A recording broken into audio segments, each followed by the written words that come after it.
Okay everyone. सो हम देख रहे थे that is overcoming ethnocentrism. That is हमारा कल्चर सबसे बढ़िया है, सबसे बेटर है, ये बताने वाली बात। सो क्या बोल रहा है वो definition? Ethnocentrism that is occurs when person believes that their own culture is superior to the culture of other. इसका इम्पैक्ट क्या होगा? It act as a major psychological barrier that obstruct effective communication between people of different culture. अलग अलग culture के लोगों में क्या झगड़ा लगाने का काम है ये। इसलिए इसको अवॉइड करना ही बेटर है। इसको अवॉइड करना है तो तीन वे है। Avoid assuming details. Never assume that the other person shares your exact notion और आइडियाज। जो आप सोचते हो वही बाकी लोग सोचते हो, ये सोचना बंद कर दो। Avoid premature evaluation. That is do not जज और evaluate peoples without gaining a proper complete understanding of their culture. जब तक सामने वाले का कल्चर आपको पूरा मालूम नहीं है तब तक उनके बारे में कोई जजमेंट पास मत करो। And recognise cultural differences. सामने वाले का कल्चर और आपका अलग अलग ही होने वाला है, उसको गाइज रिस्पेक्ट करना। ठीक है? आपको ये मालूम होना जरूरी है कि हर एक पर्सन का गाइज अगर अलग अलग कंट्री से वो है तो उनका कल्चर भी अलग होगा। उसको रिस्पेक्ट भी करो और आपको उसके बारे में मालूम भी होना चाहिए, रिकॉग्निशन भी होना चाहिए। ये सारा आपको दिया गया है। सो स्टेज 1 2 डिनाइल एंड डिफेंस। वो लोग बोलेंगे कि नहीं, देखो ये एक दूसरे के अगेंस्ट कैसे खड़े। नेक्स्ट वाला 3 एंड 4 मिनिमाइज एंड एक्सेप्टेंस। अब ये क्या बोल रहे हैं? तोल रहे हैं एक दूसरे के प्रोडक्ट, क्योंकि मेरे पास क्या है तेरे पास क्या है। नेक्स्ट 5 एंड 6 में adaptation and integration. Clear everybody? आगे action and core object. Avoid assumptions, avoid premature evaluation, recognise differences, overcoming barriers of communication, eliminating ethnocentrism. मतलब क्या? मेरा ही कल्चर सबसे भारी, ये बात छोड़ दो। Prioritise similarities and gestures and adapting business methodologies. ये सब कुछ अगर आपने रीड कर लिया, पूरा टॉपिक रिवाइज हो जाएगा। इसके सारे एमसीक्यूज भी सॉल्व कर लेना।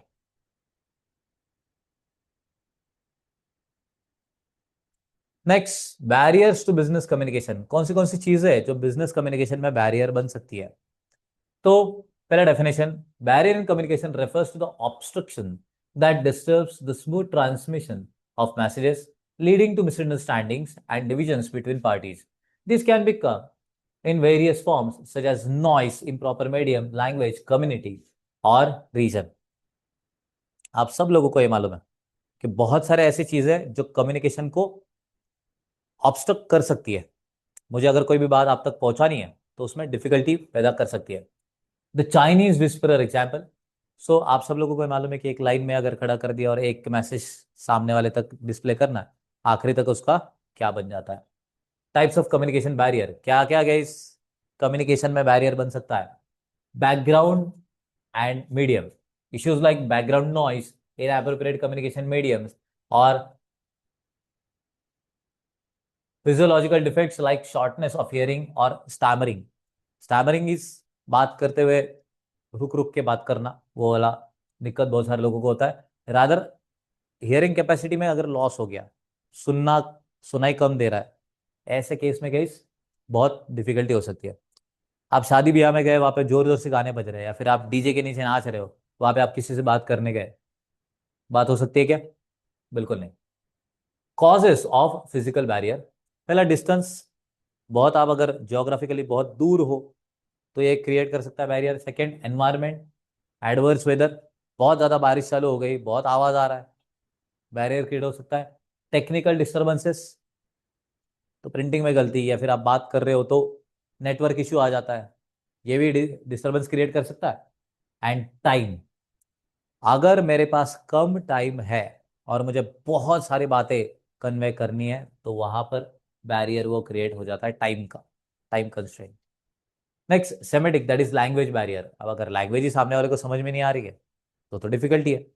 So this occurs when the parties speaks different languages and the essence of the message gets lost in translation, or when they speak the same language but use jargons or dual meaning words। एक ही शब्द के अलग अलग meaning होते हैं ना। अगर ऐसे आप जार्गन्स यूज कर रहे हो, कोई कहावत यूज कर रहे हो, ठीक है, तो चोर के दाढ़ी में तिनका, अब तुम बोलेंगे सर चोर दाढ़ी क्या संबंध हमारा इधर। ठीक है, रिमेंबर एक्चुअल में उसका मीनिंग वैसा नहीं है, बट आपको उसका मतितार्थ समझ में आना चाहिए। कॉमन सेमेटिक बैरियर्स क्या है? मिसअंडरस्टूड वर्ड्स, जो मैंने बोला था आपने वो नहीं समझा, कुछ अलग ही समझ लिया। मिस्ड ह्यूमर्स, ये तो बहुत खतरनाक होता है, मैंने जोक मारा आपने उसे सीरियसली ले लिया। देखो ऐसे। Next, usage of idioms. So figurative phrases like sitting on a pins and needles, मतलब क्या एक्चुअल में बैठ रहा है कि वो उसके ऊपर? नहीं, ही इज इन हरी उसका मतलब है। या फिर बहुत उसका रास्ता जो है वो बहुत कांटों भरा है। सो वो एम्बिग्यूटी क्रिएट कर सकता है, इलॉजिकल।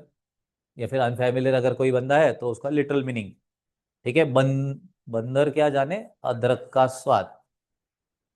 तो तुम ये बोल सकते हो ना, बंदर बोला मुझे, बंदर बोला। सही भी है फिर। How to overcome semantic barrier? Speak clearly, use appropriate body language, facial expression या फिर gesture, clarify any doubt instead of assuming, and practice active listening. Clear है? सो लोगों को बात करके बताओ, उनके उनके एक्सप्रेशंस थ्रू। या फिर अगर मैं कोई जोक बता रहा हूं ना, तो मेरे एक्सप्रेशंस ऐसे ही होने चाहिए, ना कि ऐसे। क्लियर है? बट मेरे जोक्स हमेशा ऐसे ही होंगे।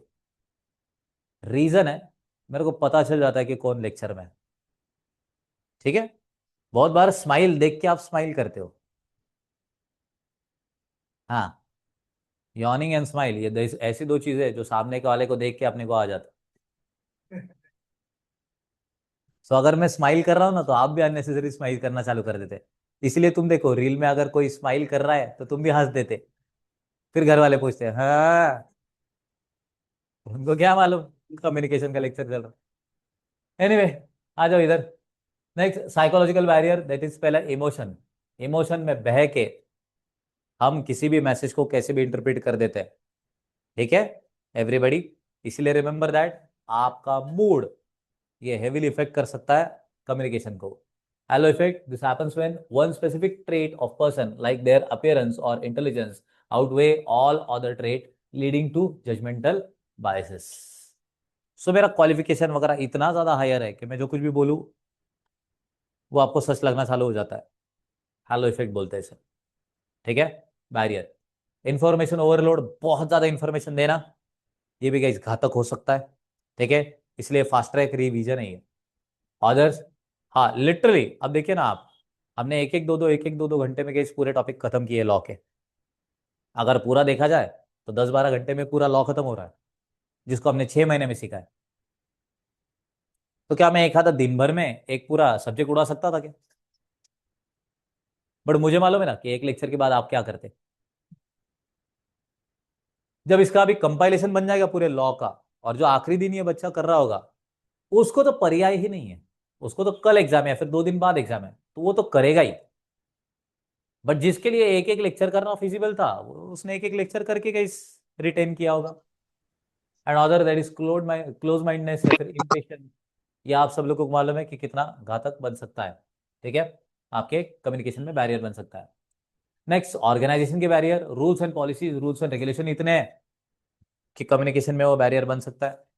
नेक्स्ट, हायरार्किकल पोजीशन, आपका पोजीशन इतने हायर लेवल पे या फिर लोअर लेवल पे है कि आप अपना मैसेज ही प्रॉपर वे में सामने वाले तक कन्वे नहीं कर पा रहे हो। एंड ऑर्गेनाइजेशन का स्ट्रक्चर, स्ट्रक्चर ही ऐसा बना दिया है कि आपको किसी को भी अगर मैसेज देना है तो आप वो मैसेज नहीं दे पा रहे हो, तो वो भी बैरियर बन सकता है। Part two, that strategies to overcome communication barrier. अगर कम्युनिकेशन के बैरियर को ओवरकम करना है तो क्या क्या करना है? Choose a proper medium. कौन से जरिए थ्रू आप बात करने वाले हो पहले डिसाइड कर लो। Focus on communication. ठीक है? बीटिंग अराउंड द बुश नहीं, टू द पॉइंट, जो मेन इंपॉर्टेंट इशू है उसके ऊपर ही बात कर, बात खत्म कर। Avoid jargons and use translators, jargon वगैरह अवॉइड कर, और ट्रांसलेटर को यूज कर अगर लैंग्वेज डिफरेंट है तो। प्रैक्टिस ओपन माइंडनेस, मतलब क्या, दोनों भी पार्टीज ने, सामने वाले ने क्या बोला होगा, उसका मीनिंग क्या है, ये समझने के लिए थोड़ा सा ओपन माइंडनेस होना जरूरी है। Utilise feedback and followups, feedback ले लो, फॉलोअप ले लो सामने वाले से। फॉस्टर स्ट्रॉन्ग रिलेशनशिप, कुछ मिसकम्युनिकेशन तो नहीं हुआ है ना, ये सब कुछ क्लैरिफाई कर लो, हुआ है तो उसको भी। फॉर्मुलेट फ्लेक्सिबल पॉलिसीज, इन पॉलिसीज में चेंजेस हो सकता है, ये भी उन्हें बता दो। And ensure division of labour, सारा काम किसी एक के ऊपर नहीं, लोगों में डिस्ट्रीब्यूट करो, आपका काम हो जाएगा। सो नॉइस में गड़बड़ अगर हो गई तो उसके क्या क्या रीजन हो सकते हैं और उसको क्लियर कैसे करना, आपको यहां पर बता दिया है। उसके भी सारे एमसीक्यूज कर लेना। हम अभी इस टॉपिक के आखिरी पड़ाव की तरफ बढ़ रहे हैं।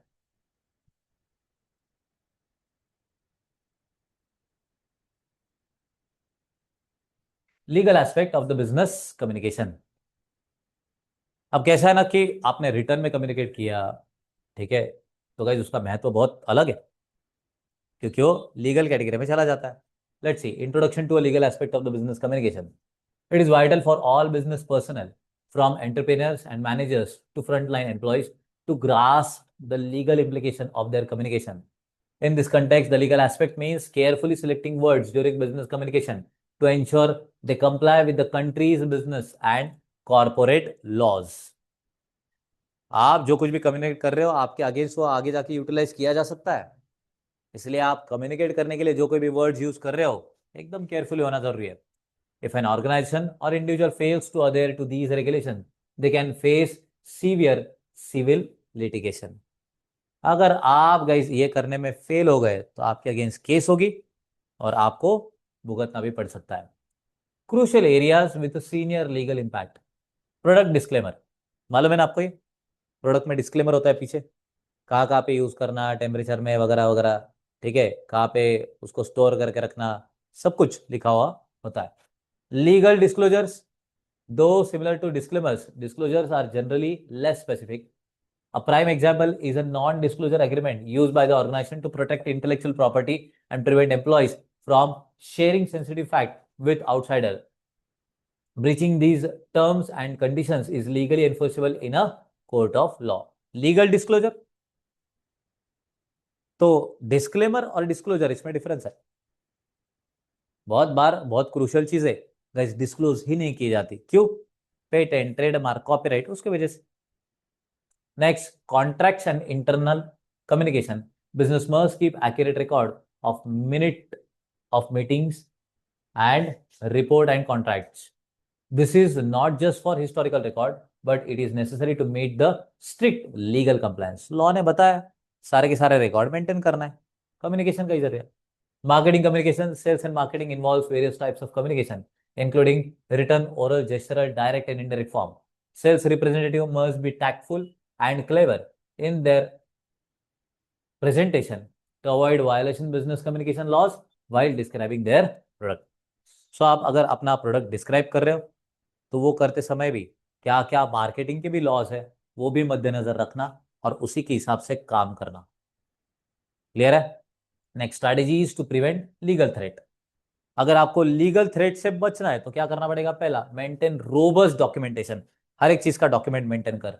रिस्पेक्ट कॉपीराइट, अगर कॉपीराइट का किसी ने मतलब किसी ने कॉपीराइट लिया है तो उसका रिस्पेक्ट रख, उधर का ही कंटेंट ढाप के अपने नाम से अगर आप दे रहे हो गए। Maintain professional conduct, as a professional बोल के आपने काम करना है, ठीक है, उसे मेंटेन करना डिग्निटी को।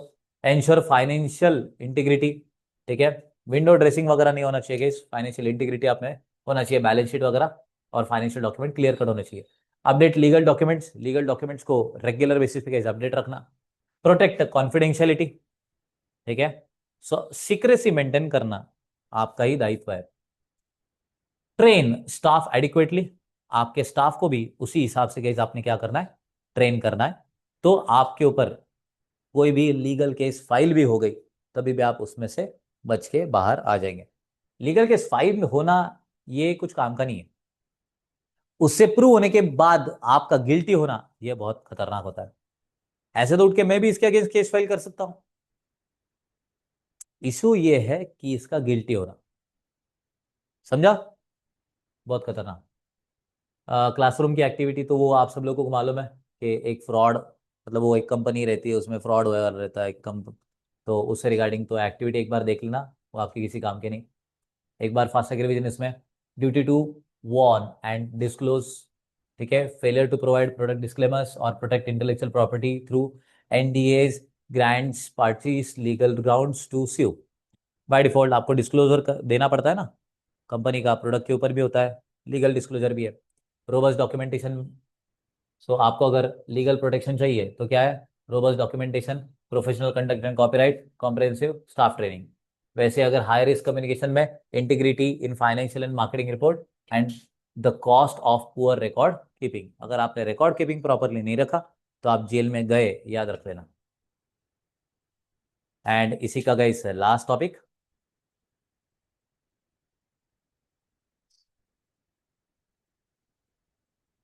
That is use of graphics and references for the business communication. हमेशा आप डायग्रामेटिक प्रेजेंटेशन अगर कर रहे हो तो वो फायदेमंद होता है। सो इसलिए डायग्राम आपने अगर निकाला, ग्राफ्स अगर यूज किए, या फिर किधर से अगर आपने डेटा लिया है तो उसका रेफरेंस लिख देना बहुत क्रूशल है। तो देखिए, use of graphic element, concept क्या है, the business need, image. Imagine a director of a multinational company who needs to regularly review vast amount of sales data, financial record, and HR document. If this data is presented solely in the text and paragraph, reviewing it would be incredibly time consuming. बहुत सारे data को guys देखना बड़े boss को guys possible है नहीं। कितना document पढ़ते बैठेगा?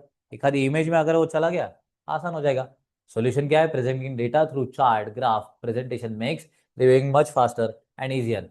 Graphic elements provide a bird eye view of report, allowing readers to quickly scan and grasp an overall summary of the data. बहुत सारे ह्यूज डेटा को डायग्राम में कन्वर्ट कर देना ताकि बर्ड आई व्यू अपने को मिल पाए। इसके टाइप्स कौन से? तो फ्लो चार्ट्स आप सब लोगों को मालूम है, लिटरली इंटरमीडिएट में हमने लॉ के पूरे फ्लो चार्ट्स में ही कन्वर्ट करके दे दिया, इंडस्ट्रियल लॉज। नेक्स्ट प्रेजेंटेशन, तो गाइस आप डायग्राम में कर सकते हो, पावर पॉइंट में कर सकते हो, पीपीटी मालूम है ना आपको, प्रेजेंटेशन। टेबल या फिर चार्ट में तो हमने बैलेंस शीट टैली किया था, हमने क्या किया था? डायग्राम ही बनाया था। एंड मोशन ग्राफिक्स, तो आज ये समराइज कंटेंट और छोटे छोटे वीडियो क्लिप्स भी आना चालू हो गया है। एडवांटेजेस क्या है इसके? इफिशियंसी एंड क्लैरिटी, एफिशिएंसी बढ़ जाती है एट अ ग्लास देख के, और क्लैरिटी एकदम कम टाइम में गाइस आ जाएगी। Next, enhance functionality. सो अगर आपने स्प्रेडशीट दे दिया तो फंक्शन गाइस स्मूथ हो जाता है, इंस्टेड ऑफ बहुत लेंदी, काम एकदम स्मूथ हो जाता है। इसलिए एक्सेल शीट इंटरलिंक्ड रहती है, देखो लिंकिंग रहता है। आपने अब तक एक्सेल में काम नहीं किया इसलिए आपको नहीं मालूम। नेक्स्ट, एंगेजमेंट, एनिमेटेड वीडियोस वगैरह हो गया, तो इससे गाइस लोग ज्यादा से ज्यादा आपके साथ एंगेज रहते हैं, ठीक है ना? व्यूअरशिप बढ़ जाएगा, उनको समझ में भी आ जाएगा। डिसएडवांटेज क्या है? Comprehension barrier, not everyone can easily interpret flow charts. हर एक को फ्लो चार्ट या फिर वो इमेज वगैरह समझ में नहीं आता गाइस। लिमिटेशन विद कंटेंट, बहुत सारा ह्यूज डेटा उतने से एक इमेज में कन्वर्ट कर दे रहा, ये हमेशा पॉसिबल नहीं है, ठीक है? प्रॉब्लम हो सकता है। कॉस्ट एंड टाइम, सो अगर मोशन पिक्चर, चलो ठीक है अभी तो एआई टूल आ गए, बट पहले ये ग्राफिक डिजाइनर करता था, बराबर है, उसको बहुत खर्चा भी लगता था और टाइम भी लगता था, ऐसे प्रॉम्प्ट दे के काम नहीं होता था, इसलिए वो बहुत कॉस्टली भी है। इसी में ही referencing in business communication, concept क्या है? Business need, as business expand they must provide continuous report, जैसे जर्नल्स हो गया, प्रेस रिलीज हो गया, मैगजीन्स हो गया, to their stakeholder. So solution, it is crucial that these reports are true and not window dress. मतलब क्या? किसी और का उठा के अपना नाम लगा के नहीं किया हमने, घर किसी और का नेम प्लेट मेरी, ऐसा नहीं चलेगा, ओके? और plagiarism, referencing acts as a crucial supporting evidence trail linking back to the original source document. तो मैंने क्या कर रहा है? दिस सोर्स डॉक्यूमेंट, कहां से मैं ये बोल रहा हूं, ये सोर्स डॉक्यूमेंट मैंने कोट कर देना। कोर फीचर क्या है? It clearly distinguishes between the original idea of those belonging to someone else, thereby avoiding plagiarism. So मैं क्या कर रहा हूं? ये ओरिजिनल आइडिया किसकी थी जो मैंने उठाई है, बता दे रहा हूं। Second, the it demonstrate a clear understanding of the topic, आपको टॉपिक एकदम क्लियर कट समझ में आ जाता है। Third, it provides essential supporting evidence for opinions, arguments and ideas. So अगर किसी ने ऑब्जेक्शन लिया तो हम बता सकते हैं यार ये मेरा आइडिया नहीं है, किसी और ने, मैंने खाली रेफरेंस लिया है। Next, it allows third party to easily identify the sources used in the document. किसी भी थर्ड पार्टी को आसानी के साथ समझ में आ जाता है कि हमने रेफरेंस कौन सा लिया है। वैसे ही इसके एडवांटेजेस क्या है? क्वालिटी बढ़ जाता है, टाइम बच जाता है, and research and protection guys अपना और सिक्योर बन जाता है। वैसे ही डिसएडवांटेज, किसी और ने डेटा कलेक्ट किया है तो एक्यूरेट होगा नहीं होगा अपने को मालूम नहीं। नेक्स्ट, कॉम्प्लेक्सिटी, किसी और का डेटा गाइस कॉम्प्लेक्स भी तो हो सकता है, हम रेफरेंस के लिए यूज तो कर रहे हैं, डेटा को और कॉम्प्लेक्स बनाएगा। Overuse issue, that is relying on too much referencing can lead to lack of originality.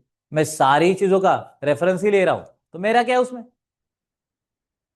हर एक चीज जो मैंने गाइस कंपाइल की वो रेफरेंस की है, तो मेरा क्या? तो बहुत ज्यादा रेफरेंस भी नहीं होना चाहिए, आपका खुद का कंटेंट भी होना चाहिए।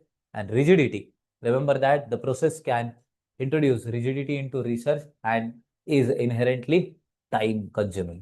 ये सारे इसके डिसएडवांटेज है. क्लियर है एवरीबॉडी? इसके भी सारे के सारे एक इमेज भी दिया है और सारे एमसीक्यूज भी दिया है. तो प्लीज रिमेंबर, अप्रोक्सीमेटली मुझे ऐसे लगता है कि एक 2.5 आवर वगैरह का ये लेक्चर होगा. इतने इसमें आपका पूरा कम्युनिकेशन फास्ट ट्रैक रिवाइज हो जाएगा. 11 टॉपिक से गई. 11 टॉपिक कंसाइज वे में आप तक पहुंचाने का एक जेन्युइन ट्राई मैंने किया है. और ये अपने लॉ के सीरीज में आखिरी टॉपिक है. तो अगर आपने ये सारे फास्ट ट्रैक रिवीजन के सारे लेक्चर भी एक बार देख लिए तो देर इज हाई प्रोबेबिलिटी कि आपका पासिंग तो फॉर श्योर हो जाएगा. आप एग्जामिशन भी ला सकते हो. और जिस किसी ने भी खुद पढ़ाई कर कर ये किया है तो उसके तो और भी मार्क्स बढ़ सकते हैं. ठीक है एवरीबॉडी? तो चलिए, that's it for law and communication. I really hope कि आपको इससे वैल्यू मिला होगा. जिस किसी को भी ऐसा लगता है कि यार इसमें सचमुच में आपको कंटेंट मिला है, तो ये बाकी भी स्टूडेंट जो अब तक पढ़ाई नहीं कर रहे हैं, फिर जिनका पढ़ाई आधा अधूरा है, जिनको रिवीजन की ज़रूरत है, आखिरी मौका है, उनके साथ ये शेयर भी कर देना ताकि सबका भला हो. क्लियर है एवरीबॉडी? चलो, मिलते हैं नेक्स्ट लेक्चर में. तब तक के लिए धन्यवाद.